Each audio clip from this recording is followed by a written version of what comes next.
good audio and so on. I think at this point, we really have had the opportunity to meet almost everybody on one of our precinct briefings or with the county judge's office briefings.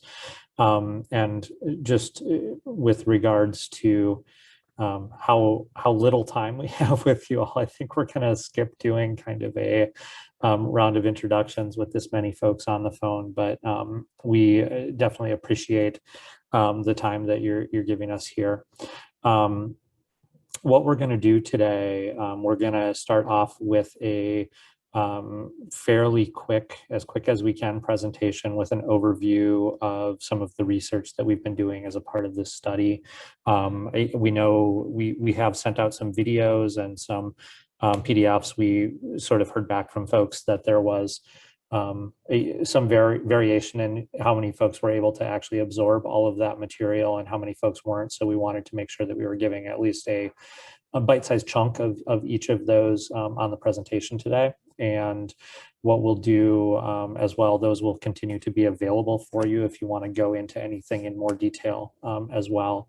But we'll start off with that presentation, and then we're hoping to spend a significant portion of our time really jumping into some key discussion questions that we really want feedback from you in terms of how we can make the work that we've done so far actionable to you at the county, and how we can really work to make sure that we can incorporate sort of the findings of the research and the best practices that we've seen so far into the ways that work is done in the county in order to really push ahead the idea of equity in transportation in all the work that Harris County does. So with that, I'm going to go ahead and be the one who shares my screen. And I believe, Tamika, you are going to actually kick us off. And let me just get this up and running here. Full screen. And is everyone seeing my screen? Yep. All right, Tamika, you can take it away. Great, thanks, Zach. So welcome everyone to our Equity in Transportation workshop. As Zach said, we have a lot to get through, but I will go ahead and just give you a little bit of a foundation to what we're doing before passing it off to my colleague who will take over, and then Kelsey will take you through a few more things before she passes on. So let's just go to the next slide. This is... Zach, I don't think we can see the second slide. Oh, I'm already on the third slide. You guys aren't seeing that? No, it didn't go into full screen mode when you did, so maybe just... Okay, if I do this... Yeah, that's fine. Okay. Yeah. Perfect. Sorry about that. No problem. So this is our team. Many of you have been on calls with us before, so we won't go through and introduce everybody in the interest of time, but just know you have a great team doing this work. And then let me just talk to you a little bit about our approach. And so, we are really trying to look at equity in transportation holistically, really trying to get out of that framework that transportation systems are just about taking folks from A to B, but really understanding that transportation leaves its mark on a range of impacts. It influences various outcomes, and that can be for good or that could be for bad. And so this, our approach is really looking at the benefits and burdens associated with each of these 6 topics in more depth, and really trying to understand and establish an overarching framework for assessing equity. And some of the methods and concepts that you're going to see are, just keep that in the back of your mind.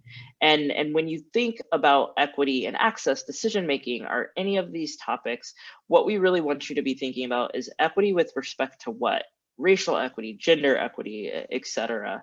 And so, we look at other dimensions of equity, but not geographically, because neighborhoods are less segregated by age and gender than by race and income. And so how do we look at non-geographic dimensions of equity. We know case studies can help.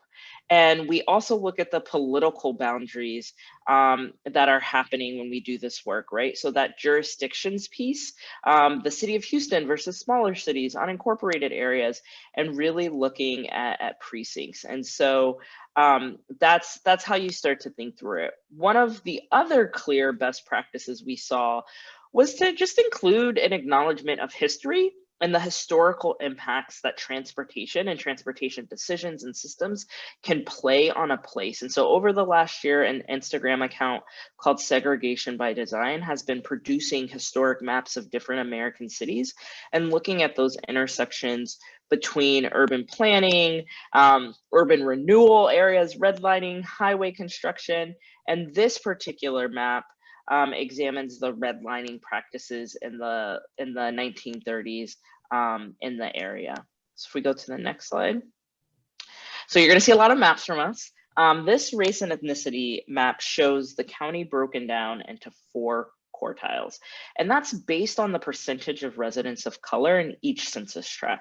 And so when you look at this map, just note that the darkest purple represents the areas with the greatest share of residents of color, where the darkest green represents the neighborhoods with the greatest share of white residents. And so we've constructed each of these quartiles to encompass what it sounds like 25% of the county population. On this next slide, you'll see a map we put together on poverty change, because we also wanted to understand how transportation serves and impacts those folks in Harris County who are the most economically vulnerable. When we decided we wanted to capture this economic dimension of equity, we were specifically interested in and how outcomes and opportunities in areas with higher rates of poverty compared to more affluent areas. And we knew that for structural reasons, poverty tends to be concentrated in neighborhoods with more residents of color. And as you all look at this map, you know the area, I'm sure you can see that. And when we look at the outcomes across the different quartiles based on poverty rates, we didn't necessarily, it wouldn't add that much new information insight, but it really replicated the race and ethnicity analysis. And so we chose to look at the persistence of poverty over time and categorize neighborhoods based on their economic trajectory, with the idea that neighborhoods experiencing chronic poverty for generation after generation, or just knowing that they may have different infrastructure aspirations and concerns related to transportation than neighborhoods that are newly poor are neighborhoods that are gentrifying. And so based on this, we tried to have kind of 4 different categories: chronic high poverty, new high poverty, no longer high poverty, and never high poverty. And so that's how we tried to look through this piece. Next slide. So thinking about that, again, using those 4 groups, we wanted to think about poverty change. And so unlike that race and ethnicity piece, we wanted to see what happens and realize that these groups are not all the same size in terms of area of population. And so the total number of people living in no longer high poverty neighborhoods, again, those places that have experienced gentrification, is much smaller than the total number of people living in chronically high poverty and newly high poverty neighborhoods. And so I'll just pause and kind of let that sink in. The other piece to think about, gentrification, and especially when mixed with displacement, is an incredibly painful process. And it's an acute and really valid concern in a lot of communities. I think sometimes we think of gentrification and displacement as housing issues, but for communities, they often understand and have a fear that those transportation changes that are coming are going to result in that gentrification and displacement. But it's not happening uniformly or everywhere across the county. And there are other dynamics and other concerns definitely at play in other communities. Harris County is going to continue to evolve. By 2030, neighborhoods that have experienced chronically high poverty since 1990 until now may flip to the no longer high poverty group. and areas that have not experienced high poverty rates may become newly poor. And so we know these things are constantly changing. But again, we just wanted to get a bit of a snapshot and also just start you thinking in that intersectional way. Not, again, this is a housing problem, not a transportation problem, but just starting to get you to think about those things. On the next slide, we Tamika, talk. before you, sorry to Mhm. bust in here, I saw a hand go up and I just Sure. wanted to comment quickly. I think if it's okay with everyone, we would actually like you to hold comments until the very end. We're going to break into some discussion groups at that point, and hopefully you'll have an opportunity to take some good notes and be able to kind of ask questions at that point. But we're a little worried that we won't sort of have time to get through everything if we're doing a lot of Q&A as a large group. So hopefully that's okay with everyone, but I just wanted to acknowledge that we did see that hand, but we're going to ask to hold that until we get to that next discussion piece. Great. So you'll see the geographic lenses of equity, the dimensions of equity is another way to think about it. And so we've compared transportation infrastructure and outcomes along different political boundaries, again, jurisdictions, precincts, and we've also looked at the different dimensions that I've already talked about, split into these 4 quartiles based on race, ethnicity, and this poverty over time. And so this is just another snapshot to kind of show you them all on the same slide. And you can see some of those interlaps and intersections that we were previously talking about. And then last but not least, you will just see, I started at the beginning by saying there were kind of 6 topics that have a little bit more depth, where we compare outcomes and metrics across different places and dimensions of equity. And so these are those 6 topics: access, safety, health, climate resilience, funding, and decision-making. And you will hear about that in more detail from my colleagues. Hopefully, I know this was quick, but hopefully this gave you kind of that big picture sense of kind of what we were thinking, how we constructed it, and the approach we took. And now to go in more detail on these topics, I will pass it to Kelsey. Okay, so for access, we're really concerned with 3 questions. Who has access to high quality transportation infrastructure and services? Can people use the infrastructure and the services in their community to access opportunities like education and parks, jobs, shopping, and healthcare? And finally, can people reach these destinations using multiple modes of transportation? We focus in particular on affordable transportation. Transportation accounts for 16% of household expenditures in the Houston area, which is second only to housing. So it's a huge component of family budgets. And we're really curious whether people can make trips and reach destinations using more affordable modes of transportation, so specifically walking, biking, and transit. And the reason we focus on these modes in particular is because owning a car is a really, really large burden for a lot of households across Harris County. New car ownership costs over $9,000 annually, but 42% of households make less than $50,000 per year. Public transit, in contrast, is a much more affordable option for traveling long distances.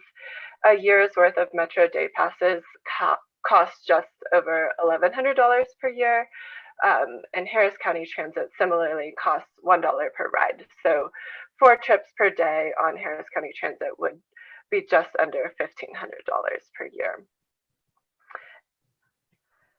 We also focus on making sure that people of all ages and abilities can safely make trips and reach destinations. There are over 1.7 million people across Harris County who are either under 18, over 75, or live with a disability. So we all know at least one person who can't drive. And in the survey that we conducted as a part of this study, most of the respondents who self-identified as having a disability said that they would prefer to walk, bike, or use public transit as their primary mode of transportation, even though most of them rely on driving today. So with these concepts in mind, we looked at access to different types of infrastructure, starting with sidewalks. sidewalks are really, really essential because almost every trip begins and ends as a pedestrian by walking. So this map shows the level of sidewalk coverage by comparing the length of the total length of sidewalks in a census tract to the total length of street center lines. So the areas in the darkest green are approaching full coverage, which would be sidewalks on both sides of every street. And this metric doesn't, oh, I'll move on. So can we go to the next slide? Sorry. So this graph looks at it compares the sidewalk coverage across the geographic quartiles based on the percentage of residents of color in each census tract that Tamika shared earlier. And the neighborhoods with the highest proportions of people of color have less sidewalk coverage than the county overall. You see that in quartile 1. And we have a series of analyses like this. And as we look through them, it's important to remember that equity is different from equality. So a perfectly equal distribution of sidewalks is not necessarily the right outcome here, because that may not match the needs and aspirations of different communities. But we think these analyses are a really useful way to understand how infrastructure and different outcomes vary across communities today as a baseline, and then we can go from there. So this graph shows the sidewalk coverage across neighborhoods with different economic trajectories, that poverty change map that Tamika showed earlier. And we see that neighborhoods with over 20% of residents in poverty, and especially those with chronically high rates of poverty since 1990, have lower sidewalk coverage than more affluent areas. And we also see that the no longer high poverty areas, many of which have undergone gentrification and have seen some displacement, have the greatest sidewalk coverage of the 4 groups. So this is just one of the many analyses that we've run. We've also looked at intersection density, bikeway access, transit access, and pavement condition across the 4 geographic lenses that Tamika showed. And in terms of key findings, with the exception of transit access, we've seen that neighborhoods with more residents of color and high rates of poverty tend to have worse access to multimodal infrastructure, especially for sidewalks and pavement condition. And again, as with sidewalks, we see that neighborhoods where poverty rates fell from over 20% to under 20%, they are just extremely well-connected places. They have the greatest sidewalk coverage, the greatest bikeway access, and the greatest transit access. So before we move on to safety, I think, yes, we have a poll. So I was really curious kind of what outcomes of sidewalks, bikeways, transit, or pavement are most relevant to you and your work.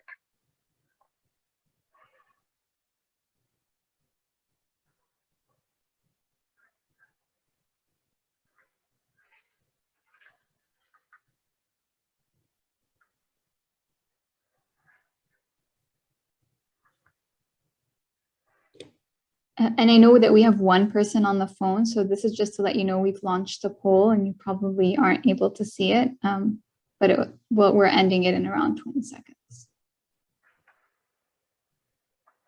Okay, so it's looking like kind of pavement condition and sidewalk coverage are coming out as some of the higher priorities. Yep, it looks like we have a rough tie between pavement condition and sidewalk coverage.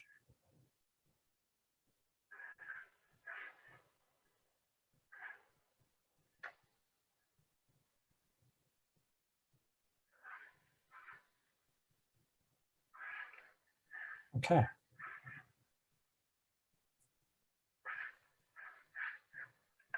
So the next big topic that we look at in our study is safety. And with this, we're concentrated on 3 questions. How can streets and neighborhoods be safer for people walking, biking, and driving? What does safety mean to different communities? And in what ways do gender, age, income, race, and other identities influence people's perceptions of their own safety? So this is a map of the high injury network developed through the Vision Zero effort, with the roadways in red showing streets that have a disproportionate share of traffic deaths and severe injuries. And in our work, we build on kind of this effort by looking at where these high-risk streets are concentrated and who they affect most. And we found that in communities with more residents of color and higher poverty rates, actually a greater fraction of streets are on this high injury network. We also know that people walking and biking, who we call vulnerable road users, disproportionately feel the impact of crashes in Harris County. So this map shows all traffic deaths over 5 years, with driver and passenger deaths in blue and pedestrian and bicyclist deaths in purple. And so people walking and biking make up a really overwhelming share of the fatalities, especially when you consider how few people walk and bike on Harris County streets relative to how many people drive. Transportation safety is about much more than just crashes. It also encompasses how safe people feel just kind of moving through or being in the public right of way based on environmental factors. And one area where this is really relevant is transit. So I think instinctively, if we look at these two bus stops, one on Post Oak Boulevard and one just a couple miles away on Hempstead Road, one of them seems like a much safer place to wait than the other. So I think we have another poll here. Would welcome your thoughts on if you've ever felt unsafe waiting for public transportation in Houston.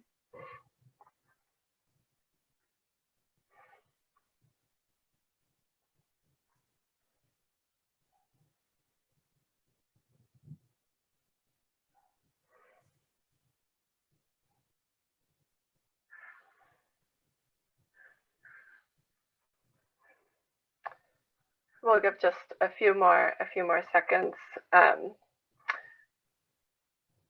It's looking so far like of most of the people who have taken public transportation in Houston that most people say that they have felt unsafe before, which definitely jives with my experience as well. And this is an example of one that would be very interesting to break down based on gender within the room as well. Just kind of looking at and acknowledging how different people are going to experiencing some of these things very differently. Yes, and as Zach kind of alluded to, gender really affects how safe and comfortable people feel at bus stops and in other transportation situations. Men and women experience similar transportation environments really differently, which can in turn affect their choices and their behaviors. So in the videos that Noor sent out prior to this workshop, we talk more in depth about a study that actually really quantifies how women feel much less comfortable at bus stops than men, particularly in unsafe neighborhoods and at stops without any amenities like shelters. And it's really important to take these differences seriously because, as this graph shows, close to half of all Metro and Harris County transit riders are women. And just one of the really promising takeaways from that study is that amenities like shelters and real-time arrival information, benches and lighting, those improve everyone's experience of waiting at a bus stop. So, they benefit both men and women, and they really dramatically reduce those gender differences in terms of perceptions of environmental safety. So partnering with transit agencies like Metro and Harris County Transit to implement those types of improvements can go a really long way towards kind of leveling the playing field and addressing those inequities. Great, thanks, Kelsey. So now I'll jump into the equity and health module, which really is looking at what are the overlaps between transportation equity and health, And then how are transportation modes providing access to resources for healthcare? So we can take a very timely look at some of these questions when we look at COVID vaccination sites. And we looked at vaccine allocation during the week of April 26th, which was approximately the 20th week of vaccine distribution in Texas. And we can see how a larger proportion of vaccine sites tend to be more concentrated in predominantly white areas. And this has a number of implications, including how easily someone is able to access the sites, especially if they don't have their own car. And there have been cases where people have been turned away from vaccination sites just because they were unable because the vaccination site required you to be in a vehicle. And of course, we are showing the 20th week of vaccine distribution. It was much more unequal earlier on. We also looked at a lack of access to healthcare and specifically examined medically underserved areas because they're designated based on data indicating that a census tract has too few primary care providers, high infant mortality, high poverty, or a high elderly population, essentially looking predominantly at healthcare indicators. We also overlaid that data with the social vulnerability index developed by the CDC, which indicates the relative vulnerability of every census tract in the areas of socioeconomic status, household composition and disability, minority status and language, and housing type and transportation. So this map really shows how most census tracts that tend to have a high social vulnerability index are considered in a medically underserved area are concentrated in very familiar patterns in census tracts with a higher percentage of non-white residents and those census tracts that tend to be classified as chronic poverty. Another really great map, what we looked at is transit access to hospitals and found out that there are large portions of the county. So essentially everything here that you see in purple, where it takes over 30 minutes by transit to get to the nearest hospital. And again, this has a number of implications, but predominantly it could mean that someone might not choose to access the healthcare just because they aren't able to drive or it takes them so long to get to a hospital. So when we look at equity and climate resilience going through the fourth module, we ask ourselves a couple of questions. Are our roadways causing flooding, and is that flooding equitable? How vulnerable is our transportation system to flooding, and are flooded areas themselves equitable? And how does access change to certain neighborhoods during flood events? And to begin to understand these questions, we look at historically at development patterns and concentrations of impervious covers. And these three maps graphically display how dense our impervious cover is throughout the county. And the reason that this topic is important is because there's an established link between increased flood risk and unmitigated increases in impervious cover. As our community developed, our regulatory processes and requirements have adapted to be much more resilient to potential flood risks. And today our policies require more detention and a higher level of protection than ever before. And the vast majority of our flooding occurs in more mature communities that developed under dated criteria. It is important to note, however, that when the majority of the county developed the regulatory industry across the nation, it had not yet begun to require mitigation approaches such as detention. And so in 2002, Harris County began requiring detention for increased impervious cover. And over 80% of all the impervious cover in Harris County was installed prior to 2002 without detention. So looking at it from the other way, less than 20% of our impervious cover in Harris County has detention mitigation to offset the accompanying flood risk. And so as a consequence, when development and impervious cover increased over time, our flood risk went up. And so this answers the question, have our roadways and transportation network resulted in increased flood risk? The answer is yes. Now the question is if that increased flood risk is equitable. And the more important question is, what do we do about it? And so when we look here and see the topic of roadway flooding, it's approximately a little over 13% of our roads are within the 100-year floodway, and 3.5% of our roads are within the 500-year floodway. And so looking more closely at how that affects our four different quartiles, we can see that the first quartile, the first three quartiles approximately have the same share of streets within the 500-year floodplain, around 1%. but quartile 4 has the largest share of streets in the 100-year floodplain and overall, which has been really interesting. We also looked at road resilience. And so here what we have is the Criticality Vulnerability Matrix, which is a framework developed by HGC to evaluate each roadway segment and bridges resilience priority. So criticality looks at variables such as socioeconomic importance and usage and operational importance, while vulnerability looks at variables such as sea level rise and storm surge. And we can then look at the road segments and bridges who have low, moderate, and high resilience according to this matrix.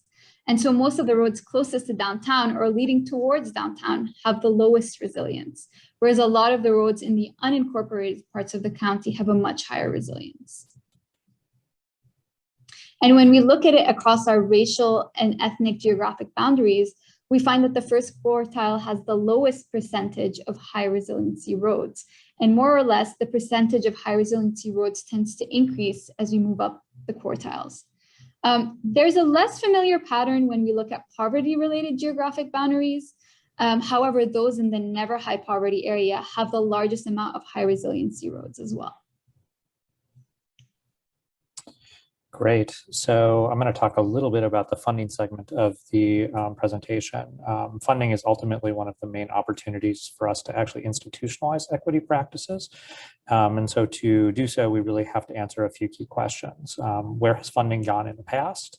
Are factors like age, race, ability, and socioeconomics currently considered in the decision-making process for funding? If yes, how do we establish where money should go from a funding standpoint?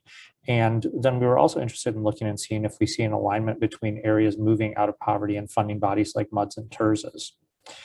To start with, we wanted to understand how our lenses of equity break down within different governance structures within Harris County. So we broke down the county into Houston, unincorporated Harris County, and then all of the small cities we lumped together into one group for our analysis.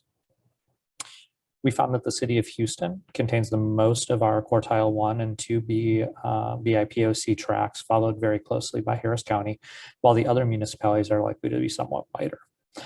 Similarly, Houston has the most areas of concentrated poverty. Both unincorporated Harris County and other municipalities have significant areas of new high poverty, which may point somewhat to a new suburbanization of poverty and could also be a result of displacement from areas in the city of Houston that are no longer high poverty. So we do think that that's something that should be of special concern to Harris County. We were also interested in the prevalence of non-governmental jurisdictions, including TERSs, management districts, and MUDs. In this analysis, please remember that there are a significant number of areas that are both in a TERS and a management district, so they're sort of counted twice in our analysis.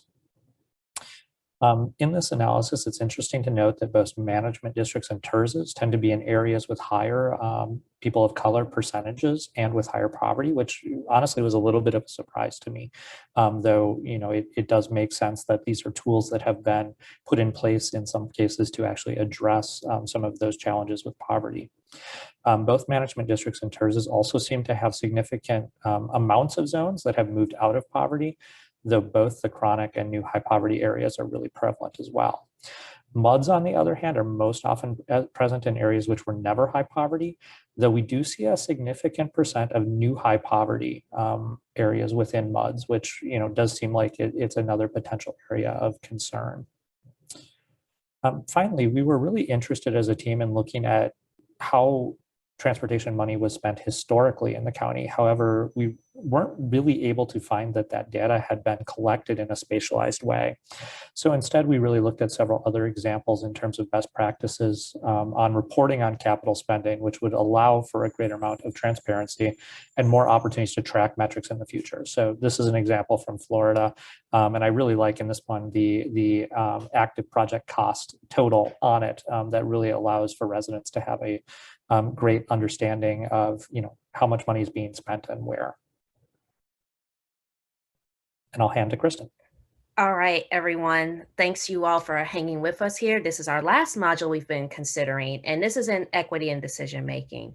So you all are going to be charged with making these decisions in tandem with your constituents. And so there were 3 key questions we wanted to look at, as well as I'm going to pull out some examples of how the need to make overarching decisions is necessary. So first question is, who's actually at the table?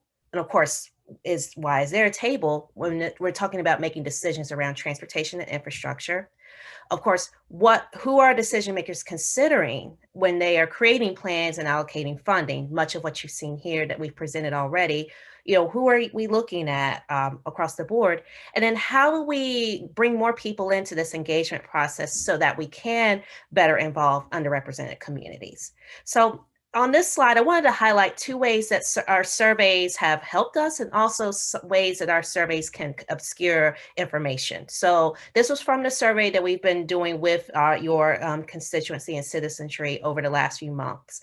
So as many of you have seen in previous times in workshops with us and in the videos, we've talked about how even though equal is highlighted here in this word cloud, it doesn't necessarily mean equity. Now, of course, equity is there in that word cloud, and there's all types of other words, but there's also been the need to go in and analyze and think about what those words mean, and also think about bringing more people in to help with creation of these definitions.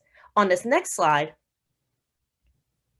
this is sort of a quantitative example of a very notable point.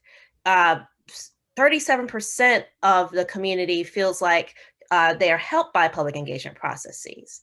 65% though say that they are not heard by public engagement processes. Now, this is another example of where it would be nice to see some data breakdowns of everything from race and ethnicity to gender to precinct to all the different types of jurisdictional boundaries and such, so that we get a fuller picture of what we're doing here. And that's where the decision making comes into play, making final decisions and thoughts. And then finally, this is showing from analysis that our team has done of existing data and existing publications and existing whatever public information is available on the composition of these particular bodies, decision-making bodies in Harris County.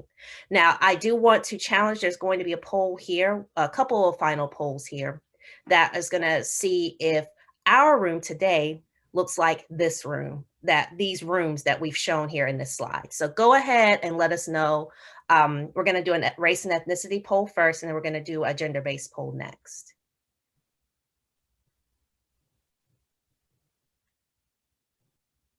Don't be shy, everybody. Please definitely share.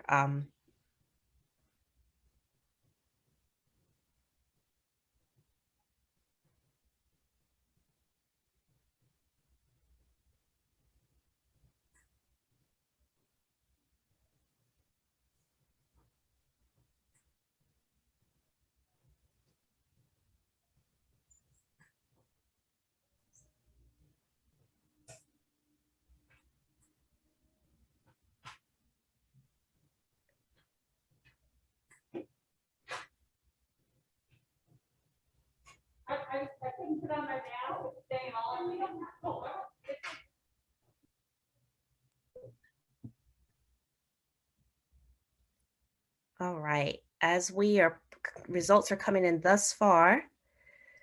So far, it is actually tracking, at least in this room, we do have a higher representation of cisgender women and female folks. But everything else so far, we have a higher percentage of folks who do not identify as Hispanic or Latino, but of course, we're still getting the results in. And then we have a majority of white American folks here in the room today with a representation of some other identities as well.